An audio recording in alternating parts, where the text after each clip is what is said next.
후보님께서는 면접자로서 면접관에 대한 불만사항을 이야기하고 계십니다. 이는 면접을 받는 사람으로서의 기본적인 자세가 아니라는 지적이 있는데요. 어떻게 생각하십니까? 본인을 안중근 의사에 비유하고 본인과 생각이 다른 사람을 일본 형사에 비유하셨습니다. 이러한 태도는 나만이 선이고 나와 생각이 다른 사람은 악이라는 후보자의 평소 생각이 반영된 것입니까? 우리는 촛불 명령을 받들고 촛불에 약속드리고 태어난 정당입니다. 우리 민주당 후보 중 유독 형수 욕설 논란, 여배우 스캔들 등 사생활에 관한 논란이 많습니다. 이 부분 어떻게 생각하십니까? 제 인격의 부족이 분명히 있기 때문에 제가 사과드립니다. 네.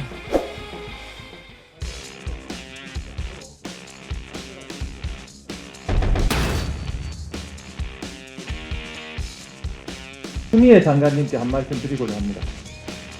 각별한 주의를 부탁드립니다. 면접에 오신 박수 받을 수 있도록 인사 한번 부탁드리겠습니다. 아웃분 후보 인사 부탁드립니다. 네. 주시일로 나타나지 않을 때 감동을 부르는 오늘 내용들 최고 연습해드리겠습니다. 네, 머리 스타일이 잘하셨네요.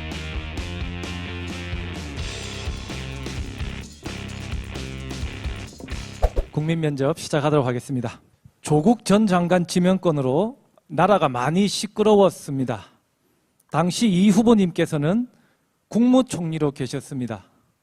조국 장관 임명 여부에 관해 문재인 대통령께 찬성, 반대 중 어떤 의견을 내셨습니까? 예.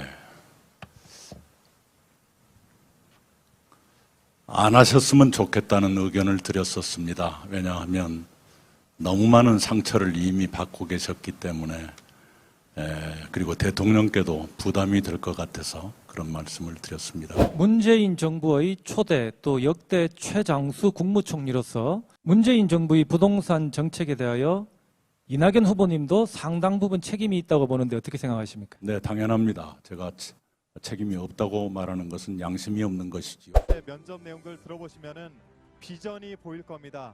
네. 여러분께서는 함께 비전에 공감하시기 바랍니다. 관료는 대체로 4가지를 합니다. 첫째, 법에 하라고 되어 있는 저희가 거. 답변을 좀 듣도록 하겠습니다. 네. 후보님. 우리 민주당 후보 중 유독 형수 욕설 논란, 여배우 스캔들 등 사생활에 관한 논란이 많습니다. 이 부분 어떻게 생각하십니까?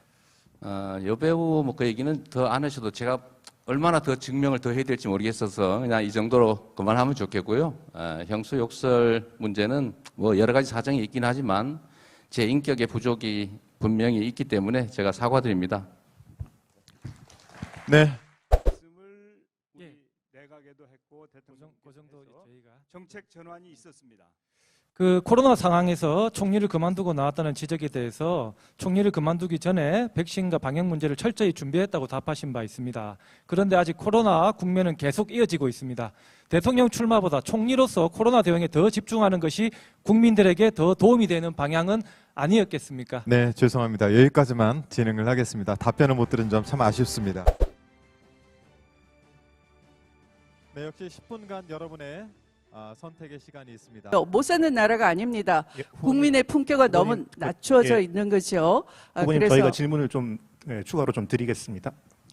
예. 아니 잠깐만요. 질문 사회주의라는 이념 프레임을 오해할 수 있기 때문에 지금 결코 10분 사회주의가 아니고요. 10분밖에 없어서요. 네, 아니 결코 사회주의가 아니고 미국이나 싱가포르 같은 나라에서도 그 토지 공개념 제대로 하고 있어. 우리가 제일 안 하는 나라입니다. 후보님께서는 면접자로서 면접관에 대한 불만사항을 이야기하고 계십니다. 이는 면접을 받는 사람으로서의 기본적인 자세가 아니라는 지적이 있는데요. 어떻게 생각하십니까?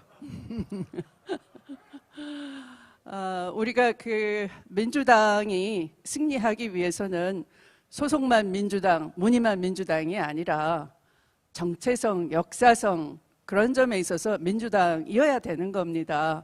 성찰하고 더 잘해보자 하는 건 좋지만 우리가 그런 자, 답변은 역사나 그 정도 정체성을 듣도록 부정하는 하겠습니다. 것은 이 바람직하지 않다 하는 후보님, 것이죠. 국민 면접의 취지는 당의 비판적인 의견을 포함해서 다양한 의견을 겸허히 청취하고 국민들이 궁금해하실 만한 사항에 대해서 집중 질문을 통해서 후보자의 자질을 살펴보자는 것입니다. 이 부분 다시 한번 말씀드리고요. 이어서 질문 드리겠습니다. 본인을 안중근 의사에 비유하고 본인과 생각이 다른 사람을 일본 형사에 비유하셨습니다. 이러한 태도는 나만이 선이고 나와 생각이 다른 사람은 악이라는 후보자의 평소 생각이 반영된 것입니까? 우리는 촛불 명령을 받들고 촛불에 약속드리고 태어난 정당입니다. 그렇게 집권을 했습니다. 그런데 그 정신에 다시 돌아가자, 다시 촛불, 다시 평화, 이런 각오를 말씀드린 거죠. 대통령은 국민 통합이라는 중요한 역할을 수행하여야 하는데 후보님의 이러한 태도는 국민 통합이라는 관점에서 문제가 있어 보이는데 어떻게 생각하십니까? 우리가 친일 청산이라고 국민 통합 져야 한다, 이렇게는 민주당에서 얘기할 수는 없겠죠. 마찬가지로 통합은 이 전공법, 정의, 공정, 법치에 입각해서 통합을 해야 진정한 통합인 거지, 아니면 우리가 이러려고 나라 세웠나, 민주주의에 열정을 바쳤나, 피 흘렸나, 오히려 분열과 갈등이 더 커지겠죠. 저는 진정한 진짜 통합을 말씀드리는 겁니다. 그러면은 후보님과 다른 생각을 가진 많은 국민들은 전부 친일을 하는 것입니까? 그렇게 제가 지금 그런 취지로 단정한 말씀을 적 하신 것 없고요. 같습니다. 우리나라의 그 역사성, 정체성 뭐 이런 걸 더 우리가 민주당이 민주당답게 하자, 그런 말씀이에요.